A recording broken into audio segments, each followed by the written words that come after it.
नमस्कार दोस्तों, ready exam channel पर मैं विनय कुमार आप सभी का हार्दिक स्वागत करता हूं। प्रिय विद्यार्थियों, पिछली कक्षाओं में हमने बाल विकास के अंतर्गत विकास की कुछ अवस्थाओं पर चर्चा की हुई थी, जिनमें शैशवावस्था और बाल्यावस्था पर क्लास हो चुकी है। अगर आपने अभी तक वो वीडियो नहीं देखे हैं तो प्लेलिस्ट में उपलब्ध हैं, उन्हें आप देख सकते हैं। उसी के क्रम में आज हम लोग किशोरावस्था पर चर्चा करेंगे। यह अवस्था बहुत महत्वपूर्ण है क्योंकि इस अवस्था में ऐसे परिवर्तन दिखाई देते हैं जो एक शिक्षक के लिए, एक अभिभावक के लिए काफी चुनौती भरे होते हैं। और इस दौरान किस प्रकार से एक शिक्षक को शिक्षण कार्य करना चाहिए, यह उनके लिए एक बड़ा चुनौतीपूर्ण कार्य रहता है, क्योंकि इसमें बच्चे के अंदर कुछ ऐसी प्रवृत्तियां जागृत होती हैं। उन प्रवृत्तियों को समझना और उनके अनुसार शिक्षण कार्य करना बहुत ही आवश्यक है। तो आइए हम लोग देखते हैं ये अवस्था क्या है, क्या टाइम है इसका लेकर के। तो अब देखिए, ये जो किशोरावस्था है, किशोरावस्था में हम इसको कैसे कैसे पढ़ेंगे, जो हमारे पढ़ने का तरीका होता है। एक तो इसके अर्थ को लेकर के हम लोग बात करेंगे कि ये जो किशोरावस्था शब्द है, ये शब्द कैसे आया, कहां से आया, इसका क्या अर्थ है, ठीक है। दूसरा, इसके उपनाम से सवाल पूछे जाते हैं, कुछ इसके उपनाम हो सकते हैं। इसके अलावा इसमें महत्वपूर्ण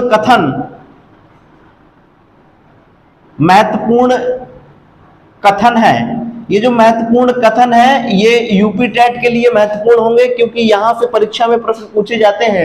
हालांकि महत्वपूर्ण कथन से सीटेट में इस तरीके के फैक्चुअल प्रश्न नहीं पूछे जाते हैं। वहां पर जो भी प्रश्न पूछे जाएंगे वो कॉन्सेप्ट बेस्ड प्रश्न पूछे जाते हैं। तो महत्वपूर्ण कथन, फिर इसकी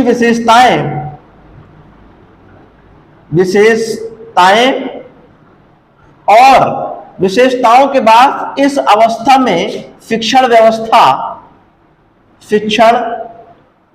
व्यवस्था किस तरीके से होनी चाहिए, कि किशोरावस्था के बच्चों को किस प्रकार से समझाया जाए। क्योंकि इस अवस्था में बच्चों में विद्रोही प्रवृत्ति ज्यादा होती है, अनुशासनहीनता ज्यादा होती है, और चूंकि उनका जो संवेगात्मक या भावात्मक पक्ष है वो उग्र रहता है। इस वजह से उन्हें बहुत ही धैर्य तरीके से, सहज तरीके से उनकी जो भी विकासात्मक विशेषताएं हैं उन विशेषताओं को ध्यान में रखते हुए ही शिक्षण कार्य करना चाहिए। अब देखिए, ये जो किशोरावस्था है, ये किशोरावस्था आप जानते हैं कि बाल्यावस्था और प्रौढ़ावस्था के बीच का काल है। यानी हम कहें कि किशोरावस्था बाल्यावस्था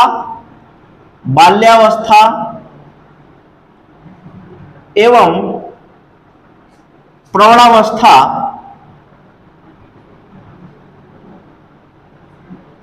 के बीच का काल है।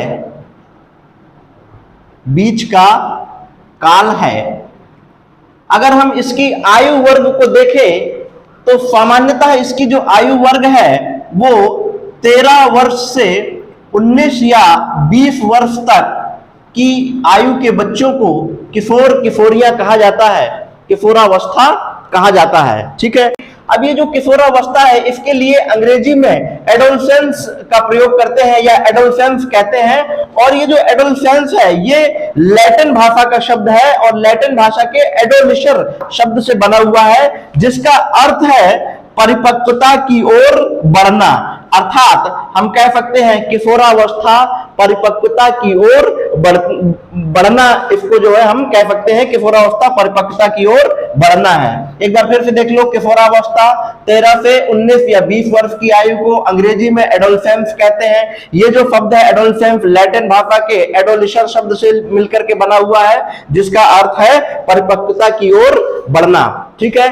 तो ये इसका एक बेसिक अर्थ है। आइए अब इसके कुछ उपनाम हम कह सकते हैं, उपनाम या कुछ महत्वपूर्ण कथन को लेकर के जो सवाल पूछे जाते हैं आपसे बार बार, उनको एक बार देख लीजिए। देखिए, इसको एक बार कहते हैं कि तूफानों की अवस्था। इसके जो उपनाम है, इसके उपनाम में हम कह सकते हैं उपनाम,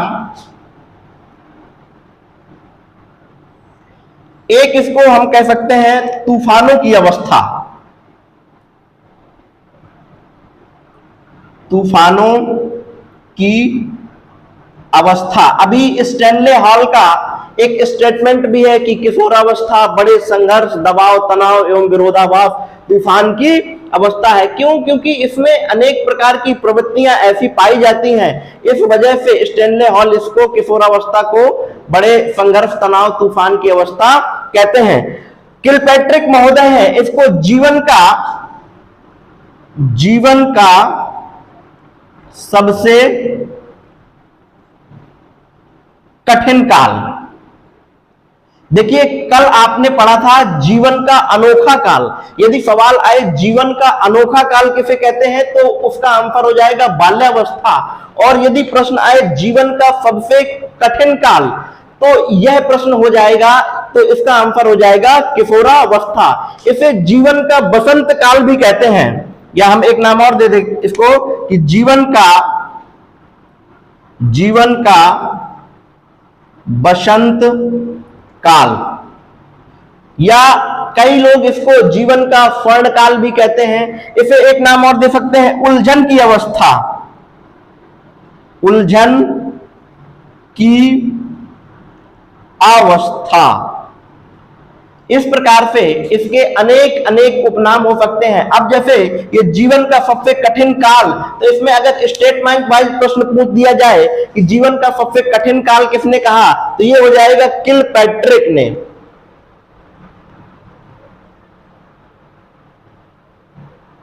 ये किलपैट्रिक महोदय ने हो जाएगा। जीवन का बसंत काल, तो इसका आंसर हो जाएगा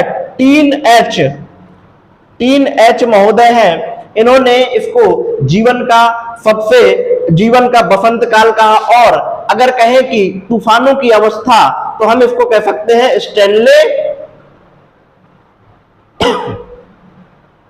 स्टैनले हॉल। अभी इसकी एक परिभाषा है कि किशोरावस्था बड़े संघर्ष, तनाव, तूफान तथा विरोधाभास की अवस्था है। यह इस प्रकार से हम इसके कई कई उपनामों से जान सकते हैं। ठीक है, यहां तक में आपको बात समझ आ गई होगी। अब इसके कुछ स्टेटमेंट वाइज, महत्वपूर्ण कथन वाइज प्रश्न पूछे, जैसे इनको यदि केवल और केवल ऐसे प्रश्न पूछे कि तूफानों की अवस्था न किसको कहते हैं, तो किशोरावस्था। अगर कहे तूफानों की अवस्था किसने कहा, तो स्टैनले हॉल। जीवन का सबसे कठिन काल इसलिए क्योंकि इसमें बहुत सारी चुनौतियां हैं बच्चे के सामने, उसमें बहुत सारी विरोधी प्रवृत्तियां हैं, कुछ ऐसी विशेषताएं हैं, इसलिए बहुत सारे बच्चों में इसमें घर से भाग जाना, विद्रोह की प्रवृत्ति होना, इस वजह से अधिकांश अभिभावक भी इसको मानते हैं कि यह जीवन का सबसे कठिन काल है। ठीक है, अब हमने कुछ इसकी विशेषताएं देख लेते हैं, या महत्वपूर्ण कथन को एक बार डिस्कस कर लेते हैं कि क्या महत्वपूर्ण कथन हो सकते हैं। अब देखिए, जैसे एक व्यक्ति है रॉश कह रहे हैं किशोरावस्था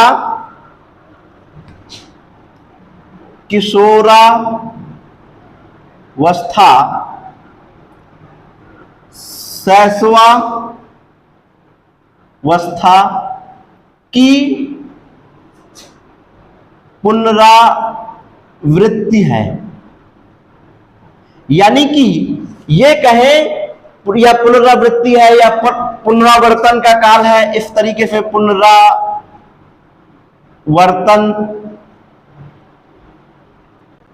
का काल ये भी कह सकते हैं काल है। क्यों? क्योंकि जो विशेषताएं आपने देखी थी शैशवावस्था में जैसे शारीरिक विकास तीव्र होता है, ठीक है, मानसिक विकास तीव्र होता है, यौन क्रियाएं, काम प्रवृत्ति ज्यादा होती है, वही विशेषताएं आपको यहां पर भी दिखाई देती हैं। इस वजह से इसको किशोरावस्था, शैशवावस्था की पुनरावृत्ति का नाम दिया जाता है। आपने अभी इससे पहले देखा कि जीवन का सबसे कठिन काल किलपैट्रिक महोदय ने कहा, स्टैनले हॉल ने बड़े संघर्ष, तनाव, तूफान, विरोधाभास की अवस्था का काल कहा। ठीक है, आगे क्रो एंड क्रो कहते हैं किशोर ही वर्तमान की शक्ति व भावी आशा को प्रस्तुत करते हैं। क्रो एंड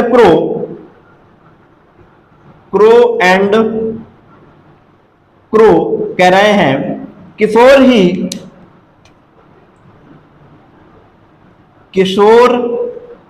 ही वर्तमान की शक्ति एवं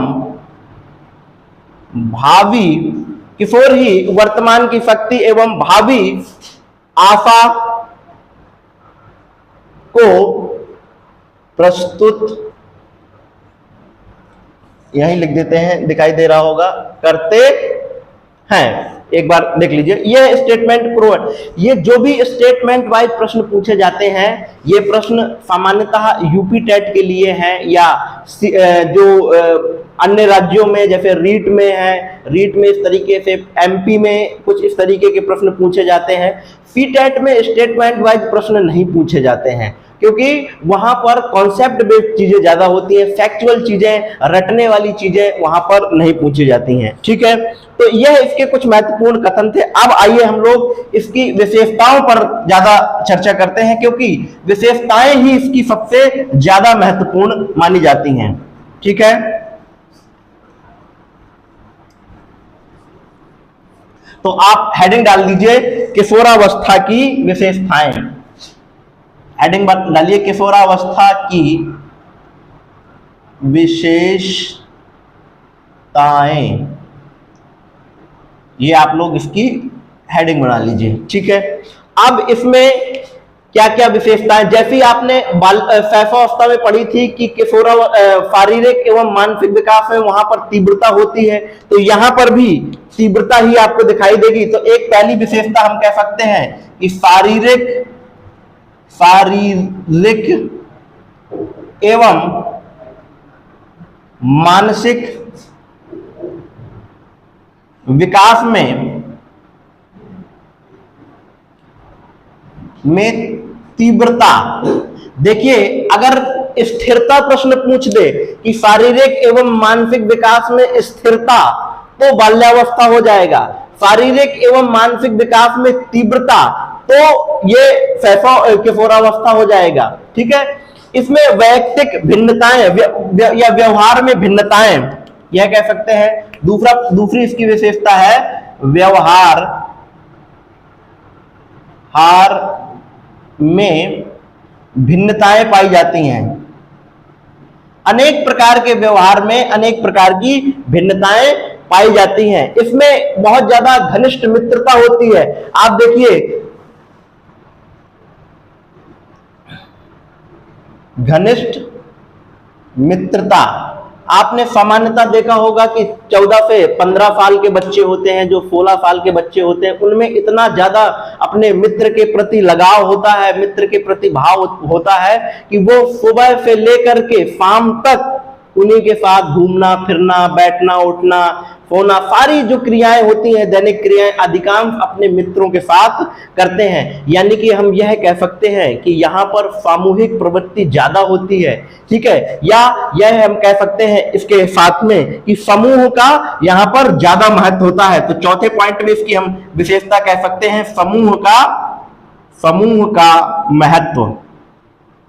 ठीक है, क्योंकि अधिकांश जो क्रियाएं करता है बच्चा, वो समूह में करता है, उसके घनिष्ठ मित्र होते हैं। तो इस वजह से यहाँ पर हम इसको एक विशेषता यह दे सकते हैं कि यहाँ पर समूह की प्रवृत्ति ज्यादा पाई जाती है। और जैसे आपने पढ़ा था कि जो शैशवावस्था है, शैशवावस्था में काम की प्रवृत्ति ज्यादा पाई जाती है। ठीक है, तो यहाँ पर बाल्यावस्था में सुषुप्त होती है और फिर से किशोरावस्था में यह तीव्र हो जाती है। तो काम शक्ति की परिपक्वता, चौथा पॉइंट हमने इसमें कह सकते हैं।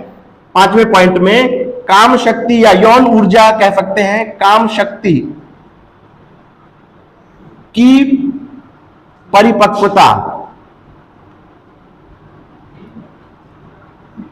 ठीक है, देखिए जो चीजें आप शैशवावस्था में देख रहे हैं, कुछ कुछ हद तक यहां भी वो चीजें दिखाई दे रही हैं, इसलिए रॉश इसको शैशवावस्था की पुनरावृत्ति मानते हैं। ठीक है,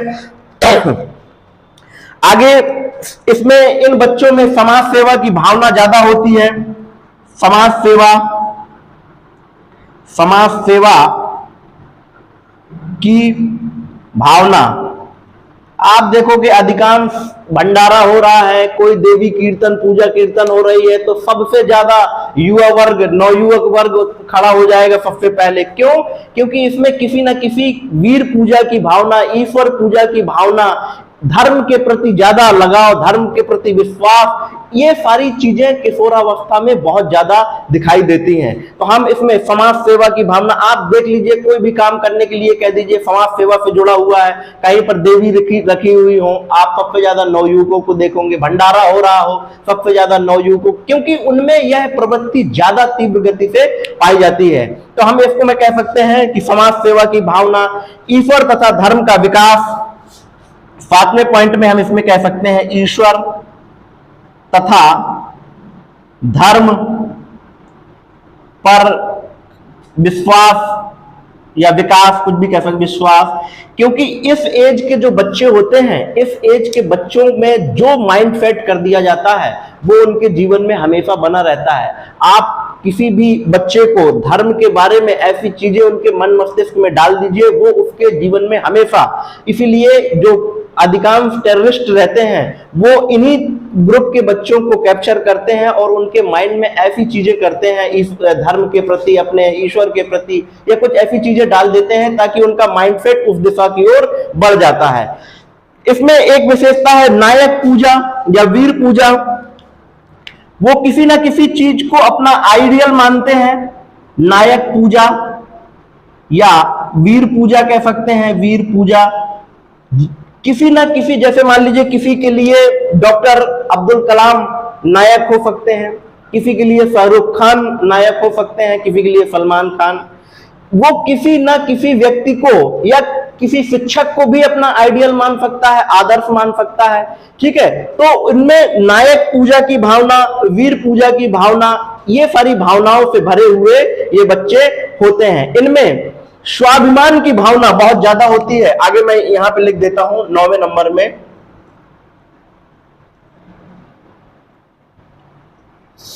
फिर से देख लीजिए, स्वाभिमान की भावना।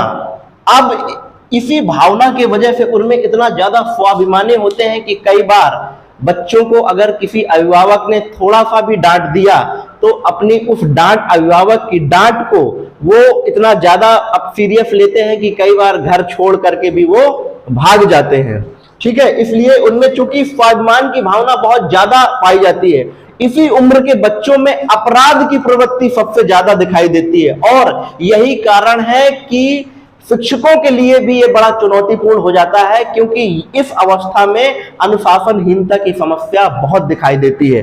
तो एक इसकी विशेषता यह भी हो सकती है कि अपराध प्रवृत्ति,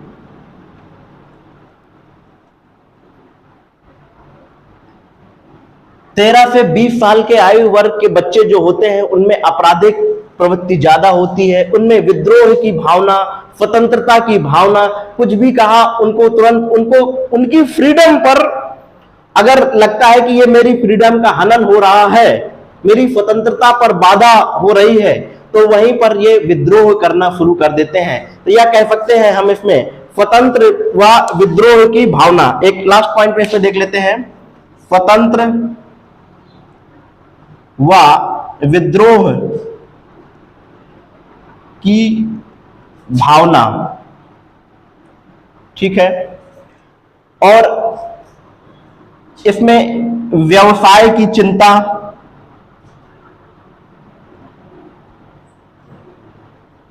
चिंता,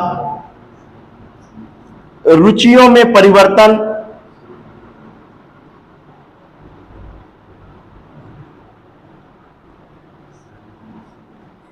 इस प्रकार की विशेषताओं से बच्चे भरे होते हैं। ठीक है, ये सारी विशेषताएं किशोरावस्था के दौरान होती हैं, इसलिए एक अध्यापक को इन्हीं विशेषताओं को ध्यान में रख करके शिक्षण कार्य करना चाहिए। उनकी भावनाओं को आहत नहीं होने दिया जाना चाहिए। उनमें जो अपराध प्रवृत्ति हो रही है उस अपराध प्रवृत्ति को जानने का, समझने का कारण समझना चाहिए और उनकी बातों को समझना, उनको विश्वास दिलाना, ये सारी चीजें करनी चाहिए। फिर से देख लीजिए, शारीरिक एवं मानसिक विकास में तीव्रता होती है, व्यवहार में भिन्नताएं, घनिष्ठ मित्र होते हैं, ठीक है। समूह का महत्व, काम शक्ति की परिपक्वता होती है, समाज सेवा की भावना तीव्र होती है, ईश्वर तथा धर्म पर इनका ज्यादा विश्वास होता है, नायक या वीर पूजा की भावना ज्यादा होती है, स्वाभिमान की भावना होती है, अपराध प्रवृत्ति ज्यादा होती है, स्वतंत्र व विद्रोह की भावना, व्यवसाय की चिंता इत्यादि प्रकार की चिंताएं उनको दिखाई देती हैं। अब आपने ये तो देख लिया कि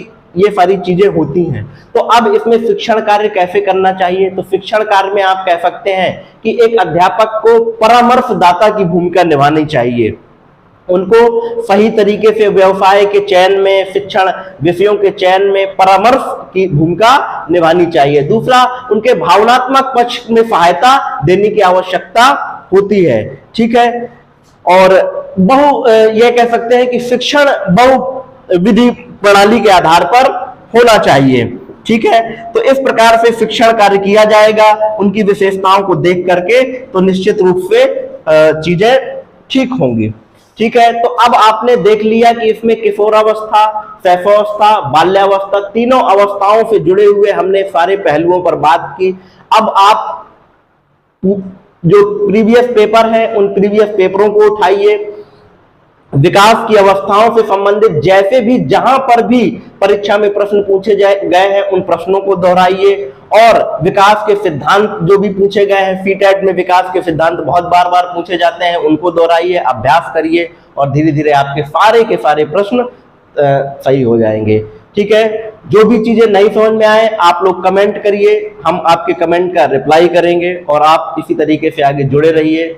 बाकी वीडियो को चैनल को सब्सक्राइब करें, वीडियो को लाइक करें, और लोगों को ज्यादा से ज्यादा तक जोड़ने का प्रयास करें, शेयर करें, ठीक है। धन्यवाद।